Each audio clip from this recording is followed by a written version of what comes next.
എല്ലാവർക്കും സ്വാഗതം. ഈ റിവ്യൂ ഇഷ്ടപ്പെടുവാണെങ്കിൽ ഒന്ന് ലൈക്ക് ചെയ്തും സബ്സ്ക്രൈബ് ചെയ്തും സപ്പോർട്ട് ചെയ്യണേ. അപ്പോൾ അലീന വൈജയന്തിയോട് പറയുന്നുണ്ട്, ഇനി ഒരിക്കലും അച്ഛനോട് മലിനി ചെന്നേക്കരുത്. അച്ഛൻ്റെ അടുത്ത് അങ്ങനെ ഗർവും കൊണ്ട് ചെന്നിട്ടുണ്ടെങ്കിൽ അച്ഛൻ തലയ്ക്ക് ഉച്ചയ്ക്ക് നോക്കി അടി തരും, പിന്നെ ഒരിക്കലും തല ഉയർത്തേണ്ടി വരികയില്ല എന്നൊക്കെ പറയുമ്പം ഇങ്ങനെ തരിച്ച് നിൽക്കുവാണ് വൈജയന്തി തിരിച്ചൊന്നും പറയുന്നില്ല. എന്നിട്ട് അലീന പറയുന്നുണ്ട്, ഇനി എനിക്ക് കൂടുതലായിട്ടൊന്നും പറയാനില്ല, ഒന്ന് കാണാനും യാത്ര ചോദിക്കാനും വേണ്ടിയാണ് ഞാൻ വന്നത്. ഇനിയിപ്പം ഒരു ശല്യത്തിനും ഞാനില്ല, ഞാൻ ഇറങ്ങുവാണ് എന്ന് പറയുന്നു. എന്നിട്ടങ്ങ് പോകാൻ തുടങ്ങുക കേട്ടോ. പോകുന്നതിന് മുമ്പ് അലീന ഒന്നുകൂടെ പറയുന്നുണ്ട്, മേഡം എന്നെപ്പറ്റി എന്തൊക്കെ വിചാരിച്ചാലും ഏതൊക്കെ രീതിയിൽ തെറ്റിദ്ധരിച്ചാലും എൻ്റെ അച്ഛൻ തന്നെയായിരുന്നു, എൻ്റെ അച്ഛനായി മാത്രമേ ഞാൻ കണ്ടിട്ടുള്ളൂ അച്ഛനെ. അതുപോലെ എൻ്റെ അമ്മയായിരുന്നു മേഡം, അമ്മയെപ്പോലെയേ കണ്ടിട്ടുള്ളൂ. എൻ്റെ കൂടപ്പിറപ്പുകളായിരുന്നു ആ വീട്ടിലുള്ളത്. അങ്ങനെയാണ് ഞാൻ സ്നേഹിച്ചിട്ടുള്ളത്. ഇനിയും അങ്ങനെ തന്നെയായിരിക്കും. എനിക്ക് ആരോടും ദേഷ്യവും പരിഭവവും ഒന്നുമില്ല എന്നൊക്കെ പറഞ്ഞിട്ട് അലീന ലാസ്റ്റ് വിഷമത്തോടെ പറയും, ഞാൻ ഇറങ്ങുവാണ് എന്ന്. പോകുക എന്ന് പറഞ്ഞ് അങ്ങ് വാതിലിൻ്റെ അവിടെ വരെ പോകുന്ന അലീന ഒന്നുകൂടെ നിന്നിങ്ങനെ വിഷമിച്ച് നോക്കിയിട്ട് ഞാൻ പോകുക കേട്ടോ എന്ന് ഒന്നുകൂടെ പറഞ്ഞിട്ടാണ് ഇറങ്ങി പോകുന്നത്. അന്നേരവും വൈജയന്തി ഇങ്ങനെ തരിച്ച് നിൽക്കുവാണ്. അലീന അങ്ങ് പോയി കഴിയുമ്പോഴേക്കും വീഴാൻ പോകുന്ന പോലെ കസേര പിടിച്ച് നിൽക്കുവാണ്. ഒരു അടി കൊടുത്തതിൻ്റെ ആ ഒരു ക്ഷീണം മാറിയിട്ടില്ല വൈജയന്തിക്ക്. പിന്നെ അലീന മുത്തശ്ശിയെ കാണാനായിട്ടാണ് ചെല്ലുന്നത്. മുത്തശ്ശിക്ക് ഭയങ്കര സന്തോഷം. വാ മോളെ വന്നിരിക്കുക, നീ വന്നിട്ടുണ്ടെന്ന് മനു പറഞ്ഞായിരുന്നു എന്ന് പറയുന്നു. എന്നിട്ട് നീ വൈജയന്തിയെ കണ്ടോ, അവൾ എന്താ പറഞ്ഞത് എന്ന് ചോദിക്കും. അന്നേരം പോയി നന്നായി വാ എന്ന് എന്നോട് പറഞ്ഞു എന്ന് പറയുമ്പോൾ, ആര്, വൈജയന്തിയോ? അവൾ ഒന്നുകൂടെ പ്രാഗി വിട്ട് കാണും, എനിക്കറിയാമെന്ന് പറയും. എന്നിട്ട് ചോദിക്കുന്നുണ്ട്, മോൾ എങ്ങോട്ടാണ് പോകുന്നത്, എവിടുന്ന് പോകാൻ മോൾക്ക് വിഷമവും ഇല്ലേ, സങ്കടം ഇല്ലേ എന്നൊക്കെ ചോദിക്കുമ്പം അലീന പറയുന്നുണ്ട്, വിഷമമുണ്ട് എന്ന് പറഞ്ഞിട്ട് കാര്യമില്ലല്ലോ മുത്തശ്ശി, ഞാൻ പോകേണ്ടവളല്ലേ, അതുകൊണ്ട് പോയേ പറ്റുള്ളൂ. അച്ഛനാണ് എന്നെ കൊണ്ടുവിടുന്നത്, ആ ഒരു ധൈര്യം എനിക്കുണ്ട് എന്നൊക്കെ പറയുന്നു. അന്നേരം മുത്തശ്ശിക്ക് ആകെ വിഷമമാണ്, സങ്കടപ്പെടുക. അന്നേരം അലീന ചോദിക്കും, എന്തിനാ മുത്തശ്ശി സങ്കടപ്പെടുന്നത്? ഞാൻ ഇവിടെ വന്നതിന് ശേഷമാണ് ഒരു കുടുംബത്തിൽ ജീവിക്കുന്നത്, കുടുംബാംഗങ്ങൾ തമ്മിലുള്ള ബന്ധം ഞാൻ കാണുന്നത് അങ്ങനെയാണ്. പിന്നെ കടപ്പാട്ടൂർ വെച്ചും ഒരുപാട് കാര്യങ്ങൾ പഠിക്കാൻ പറ്റി, പലരും തമ്മിലുള്ള സ്നേഹം കണ്ടു, അവരെന്നെ സ്നേഹിച്ചു. അവിടെ ആ ഡൈനിങ് ടേബിളിൽ ഇരുന്ന് എല്ലാവരുടെയും കൂടി ഭക്ഷണം കഴിച്ചു. അതൊക്കെ എൻ്റെ ജീവിതത്തിലെ ആദ്യത്തെ കാര്യങ്ങളായിരുന്നു. അവിടെ എന്നെ 4 പേരും ഒരുപാട് സ്നേഹിച്ചു. മേഡം മാത്രമേ എന്നെ സ്നേഹിക്കാത്തതുള്ളൂ. ആ 4 പേര് തന്ന സ്നേഹത്തിൽ ഈ ഒരു ദേഷ്യവും സങ്കടമൊക്കെ അലിഞ്ഞു തീരും, അത്രയേ ഉള്ളൂ എന്നൊക്കെ പറയുന്നു. അന്നേരം ഇങ്ങനെ വിഷമിച്ച് നോക്കി നിൽക്കുവാണ് മുത്തശ്ശിയെ. അന്നേരം അലീന പറയും, പിന്നെ എനിക്ക് എന്നാ വേണ്ടേ, ഇതുപോലൊരു മുത്തശ്ശി കിട്ടിയില്ലേ, അതുപോലെ എന്ന് ചോദിക്കുമ്പോഴേക്കും കണ്ണൊക്കെ നിറഞ്ഞു വരും മുത്തശ്ശിയുടെ. അന്നേരം എന്തിനാണ് വിഷമിക്കുന്നത്, നമ്മൾ തമ്മിൽ നല്ല സ്നേഹമല്ലായിരുന്നോ, പിന്നെ ഇടയ്ക്ക് ഇത്തിരി ദേഷ്യം വന്നു മുത്തശ്ശിക്ക്, അതിപ്പം മാറിയില്ലേ, അതുകൊണ്ട് എനിക്ക് കുഴപ്പമൊന്നുമില്ല. ഞാൻ ഇങ്ങോട്ട് വന്നത് വേറെ ഒന്നിനും വേണ്ടിയല്ല, മുത്തശ്ശിയുടെ അനുഗ്രഹത്തിന് വേണ്ടിയാണ്, എന്നെ അനുഗ്രഹിക്കണമെന്ന് പറയുമ്പോഴേക്കും സങ്കടപ്പെട്ട് കരഞ്ഞുകൊണ്ട് അലീനയുടെ തലയിൽ തൊട്ട് അനുഗ്രഹമൊക്കെ കൊടുക്കും. അത് കഴിഞ്ഞ് കയ്യെ പിടിച്ചുകൊണ്ട് വിങ്ങിപ്പൊട്ടുവാണ്, മോളെ നീ എന്നോട് ക്ഷമിക്കണം കേട്ടോ എന്ന് പറയുമ്പം, മുത്തശ്ശി എന്താ ഇങ്ങനെയൊക്കെ പറയുന്നത്, എനിക്ക് യാതൊരു വിഷമവും സങ്കടവും ഒന്നുമില്ല മുത്തശ്ശിയുടെ അനുഗ്രഹം മാത്രം മതി എന്ന് പറയുമ്പം മുത്തശ്ശി പറയുന്നുണ്ട്, എൻ്റെ മോളെ എവിടെ പോയാലും നന്നായിട്ട് ജീവിക്കും, ഒരിക്കലും എൻ്റെ കുഞ്ഞിന് ഒരു വിഷമവും വരികയില്ല എന്നൊക്കെ പറഞ്ഞ് അനുഗ്രഹിക്കുന്നു. അന്നേരം അലീന പറയും, എനിക്കിത് മാത്രം മതി മുത്തശ്ശി എന്ന്. എന്നിട്ട് ഇനിയും വരും, ഞാൻ എന്തിനാണ് വിഷമിക്കുന്നത്, നമുക്ക് ഇനിയും കാണാൻ സാധിക്കും, അതുകൊണ്ട് വിഷമിക്കേണ്ട കേട്ടോ എന്നൊക്കെ പറഞ്ഞിട്ട് യാത്ര ചോദിച്ച് അലീന പോകുന്നു. മുത്തശ്ശിക്ക് കണ്ടിട്ടും മതിയാകുന്നില്ല അലീനെ. മുഖത്തൊക്കെ ഇങ്ങ് തലോടി, മോളെ നീ വിഷമിക്കണ്ട കേട്ടോ, മോൾക്ക് നല്ലതേ വരുള്ളൂ എന്നൊക്കെ പറയുന്നുണ്ട്. അവിടുന്ന് അലീന ഇറങ്ങി വരുമ്പോഴേക്കും പുറത്ത് നോക്കി നിൽപ്പുണ്ട് ഗംഗാധരനും അതുപോലെ ശിവനും ഒക്കെ.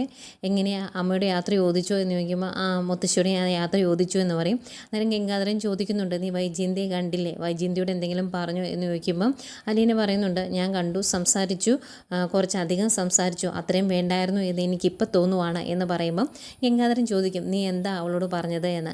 അന്നേരം അലീന പറയുന്നുണ്ട്, ഞാൻ ചില സൂചനകൾ കൊടുത്തിട്ടുണ്ട്, അത് അനുസരിച്ച് ഇനി മുന്നോട്ട് പോവുകയാണെങ്കിൽ കുഴപ്പമില്ല, അതല്ലാതെ ഇനിയും അച്ഛൻ്റെ അടുത്തേക്ക് ദേഷ്യവും ഗർവുമായിട്ട് ചെന്നിട്ടുണ്ടെങ്കിൽ കാര്യങ്ങൾ ശരിയാകുകയില്ല, അതുകൊണ്ട് ഒരു സൂചന കൊടുത്തിട്ടുണ്ട് എന്നിങ്ങനെ പറയുമ്പം ഗംഗാധരൻ പറയുന്നുണ്ട്, അതുകൊണ്ട് ഒരു കാര്യവുമില്ല, ഞങ്ങൾക്ക് ഒരുപാട് ഉപദേശിച്ചതാണ്, ഒരു ഉപദേശവും അവളുടെ തലയിലേക്ക് കയറിയില്ല എന്ന് പറയുന്നു.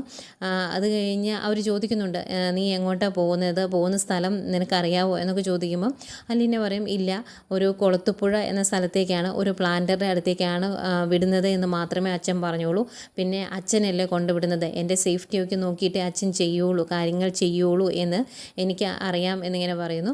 അന്നേരം രണ്ടുപേരോട് ഇങ്ങനെ സംശയം പറയുന്നുണ്ട്, കുളത്തുപുഴയിൽ ബാലേന്ദ്രൻ എന്താ ബന്ധം, അതറിയത്തില്ലല്ലോ എന്ന്. അന്നേരം അലീന ചോദിക്കും, അതെന്താ താങ്കൾ അങ്ങനെ പറഞ്ഞതെന്ന് ചോദിക്കുമ്പോൾ ഒന്നുമില്ല എന്ന് പറയുന്നു. അത് കഴിഞ്ഞ് ഞാൻ പോവാട്ടോ, എല്ലാവരോടും യാത്ര ചോദിക്കാൻ വേണ്ടിയാണ് വന്നത്, കമലാൻറ്റിയോടും യാത്ര ചോദിക്കണമെന്നുണ്ടായിരുന്നു എന്നൊക്കെ പറയുമ്പം ശിവൻ പറയും, കമലയുടെ വീട്ടിൽ പോയേക്കുവാണ്, വൈകിട്ട് വരും, അന്നേരം ഞാൻ പറഞ്ഞോളാം എന്നും പറയുന്നു. അത് കഴിഞ്ഞ് അലീന ഒന്നുകൂടെ യാത്ര ചോദിച്ച് പോകാൻ തുടങ്ങുമ്പോൾ ആകെ വിഷമം ശിവൻ പറയുവാണ്, ഞങ്ങൾ നിന്നോട് കുറേ ദ്രോഹമൊക്കെ ചെയ്തിട്ടുണ്ട്, നീ ആരാണ് എന്ന് അറിയുന്നതിന് മുമ്പ് ചെയ്ത കാര്യങ്ങളാണ്, നീ ഞങ്ങളോടും ക്ഷമിച്ചേക്കണം എന്ന് പറയുമ്പം അലീന പറയുന്നുണ്ട്, അതിനെപ്പറ്റിയൊന്നും ഇനി സംസാരിക്കേണ്ട ആങ്കിളെ, അതൊക്കെ കഴിഞ്ഞു പോയതല്ലേ. അതിനും മുമ്പ് 10-23 വർഷം മുമ്പ് ഒരു ചോര കുഞ്ഞിനെ എടുത്ത് ഓർഫനേജിന് കൊടുത്തായിരുന്നു, അത്രയൊന്നും വരില്ലല്ലോ ഇത്. അന്നും അതെന്തിനാണ് ചെയ്തത് എന്നുള്ളതിന് ഉത്തരവില്ലായിരുന്നു, ഇന്നും അതിനൊരു ഉത്തരവില്ല. അങ്ങനെ ഒരു ഉത്തരം കിട്ടാത്തതുകൊണ്ട് തന്നെയാണ് ഞാനിവിടുന്ന് പോകേണ്ടി വരുന്നത്. ഒരിക്കലും ഒരു ഇഷ്ടത്തോടു കൂടിയല്ല ഞാനിവിടുന്ന് പോകേണ്ടത്, ഞാൻ പോയേ പറ്റുള്ളൂ, പോകേണ്ടത് ഒരു അനിവാര്യതയാണ്, അതുകൊണ്ടാണ് ഞാൻ പോകുന്നത് എന്നൊക്കെ പറയുമ്പോഴേക്കും രണ്ടെണ്ണത്തിനും ആകെ വിഷമാവുമല്ലോ. ആകെ സങ്കടപ്പെട്ടിങ്ങനെ നോക്കി നിൽക്കുക, പിന്നെ എന്നാ പറയും, ചെയ്തു കൂട്ടിയതും ഇവരെല്ലാവരും കൂടിയല്ലേ, അതിൻ്റെ ഒരു വിഷമം. ഏതായാലും ഞാൻ പോകുവാട്ടോ എന്നോട് പറയുമ്പോഴേക്കും ശിവൻ പറയും മനുവിനോട്, മനു നീ കൊണ്ടുവിട്, കാറെടുത്തോ എന്ന്. അങ്ങനെ അവർ പുറത്തേക്ക് വരുന്നു. പുറത്തേക്ക് ഇറങ്ങി നിന്നതിന് ശേഷവും അലീന അവരോട് രണ്ടുപേരോടുമായിട്ട് പറയുന്നുണ്ട്, എനിക്ക് ആരോടും ഒരു ദേഷ്യമില്ല കേട്ടോ, ഞാൻ പോവുകയാണ് എന്ന് പറയുമ്പം ഗംഗാധരൻ പറയുന്നുണ്ട്, മോളെ ഞങ്ങൾക്കും നിന്നോട് യാതൊരു ദേഷ്യവുമില്ല, കഴിഞ്ഞ കാര്യങ്ങളെല്ലാം കഴിഞ്ഞു, നിനക്ക് എപ്പോൾ വേണമെങ്കിലും എന്താവശ്യമുണ്ടെങ്കിലും ഒരു ഫോൺ എടുത്ത് ഒരു ഹലോ വയ്ക്കേണ്ട ആവശ്യമേ ഉള്ളൂ, ഞങ്ങളുണ്ടാകും എന്നൊക്കെ പറഞ്ഞിട്ടാണ് ഗംഗാധരൻ വിടുന്നത്. ഇങ്ങനെ സംസാരിച്ചുകൊണ്ട് നിൽക്കുന്നെങ്കിൽ മനുവിന് അങ്ങ് ഇഷ്ടപ്പെടുന്നില്ലേ. മനു പറയുക, ഇനി ആവശ്യമില്ലാതെ വെറുതെ കാര്യങ്ങൾ പറഞ്ഞ് ഇവിടെ സമയം കളയേണ്ട കാര്യമില്ല, പോകാമെന്ന്. മനുവിനോട് യാത്ര ചോദിച്ചില്ലല്ലോ, അതിൻ്റെ പരിഭവമാകാം. ഏതായാലും വണ്ടി കയറി ഇരിക്കുമ്പോഴും ആകെ സങ്കടപ്പെട്ട് ഇങ്ങനെ തിരിഞ്ഞു നോക്കുന്നുണ്ട് കേട്ടോ അലീന ഇങ്ങനെ നോക്കുന്നതൊക്കെ അവർ കൈ കാണിക്കുന്നു, ടാറ്റയൊക്കെ കൊടുത്ത് സമാധാനത്തോടെ അവിടുന്ന് വണ്ടി എടുത്തുകൊണ്ട് പോരുവാണ്. അങ്ങനെ വണ്ടി കയറി ഇങ്ങ് പോന്ന് കഴിയുമ്പം മനു ചോദിക്കുന്നുണ്ട്, കുറച്ച് നേരം ഇങ്ങനെ മിണ്ടാതിരിക്കട്ടോ രണ്ടുപേരും. അത് കഴിഞ്ഞ് മനു അലീനയോട് ചോദിക്കുന്നുണ്ട്, നീ ആൻറ്റിയോട് എന്താ പറഞ്ഞത്, എന്തെങ്കിലും സൂചന കൊടുത്തോ എന്ന്.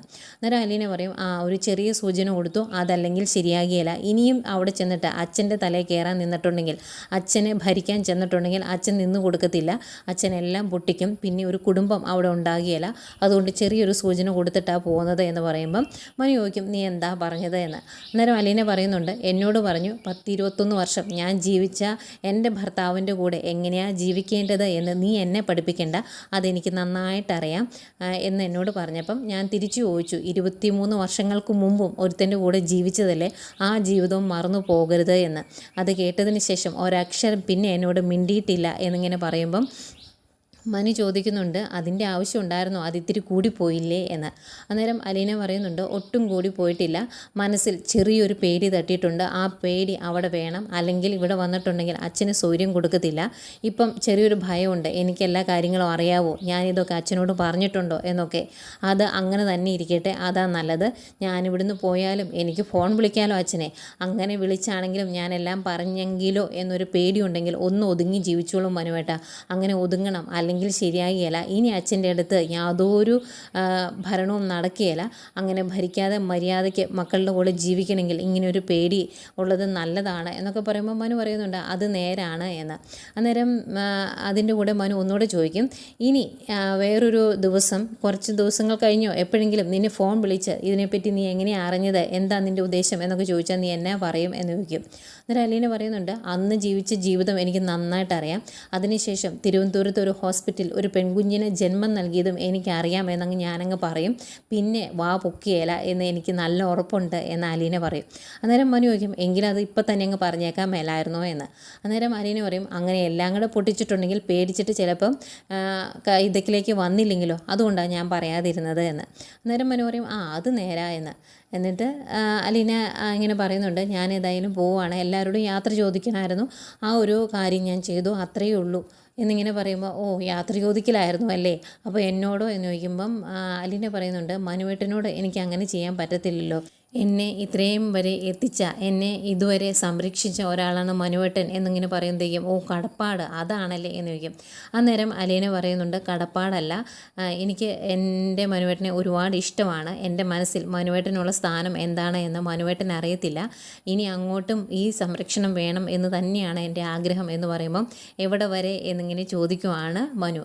അന്നേരം അലീന പറയുന്നുണ്ട് ഇനി എന്നും എൻ്റെ മരണം വരെ, അത് കഴിഞ്ഞൊരു ജീവിതം ഉണ്ടെങ്കിൽ അവിടെയും മനുവേട്ടൻ്റെ സംരക്ഷണം വേണമെന്ന് തന്നെയാണ് എൻ്റെ ആഗ്രഹം എന്ന് പറയുമ്പോഴത്തേക്കും മനുവിന് ഭയങ്കര സന്തോഷമാവേ. മനു പയ്യെ വണ്ടി കൊണ്ട് ഒരു സൈഡിലോട്ട് നിർത്തും. എന്നിട്ട് കൈ കാണിച്ചിട്ട് പറയുന്നുണ്ട് ഞാൻ സത്യം ചെയ്തു തരുവാണ്, ഇന്നും ഞാൻ കൂടെ ഉണ്ടാവും എന്ന് പറയും. അന്നേരം അലീന ആ കയ്യിലൊന്ന് മുറുക്കി പിടിക്കും. അതൊക്കെ ആണെങ്കിലും മനുവിന് ഭയങ്കര സന്തോഷം. അവരവിടെ നിന്ന് വണ്ടി എടുത്തുകൊണ്ട് പോരുമ്പം ഒരുപാട് ഇഷ്ടത്തോടെ അലീന ഇങ്ങനെ മനുവിൻ്റെ മുഖത്തേക്ക് നോക്കിയിരിക്കുന്ന കാണിച്ചുകൊണ്ടാണ് ഇന്നത്തെ കഥ തീരുന്നത്. പിന്നെ അലീന ഇങ്ങനെയൊക്കെ ഓരോ കാര്യങ്ങൾ പറഞ്ഞപ്പം മനു പറയുന്നുണ്ടായിരുന്നു നീ എങ്ങോട്ടാണ് പോകുന്നത് എന്നുള്ള കാര്യം, നീ ചെന്ന് നിൽക്കുന്ന സ്ഥലത്തെ പറ്റിയൊക്കെ എനിക്ക് നന്നായിട്ട് അറിയാമെന്ന്. അന്നേരം അതിങ്ങനെ മനുവേട്ടൻ അറിഞ്ഞത് എന്ന് ചോദിക്കുമ്പോൾ ഞാൻ അങ്കിളിനോട് ചോദിച്ച് മനസ്സിലാക്കി എന്ന് പറയുമ്പം എന്നിട്ട് മനുവേട്ടൻ അതിനെപ്പറ്റിയൊന്നും എന്നോട് പറഞ്ഞില്ലല്ലോ എന്നിങ്ങനെ പറയുക അലീന.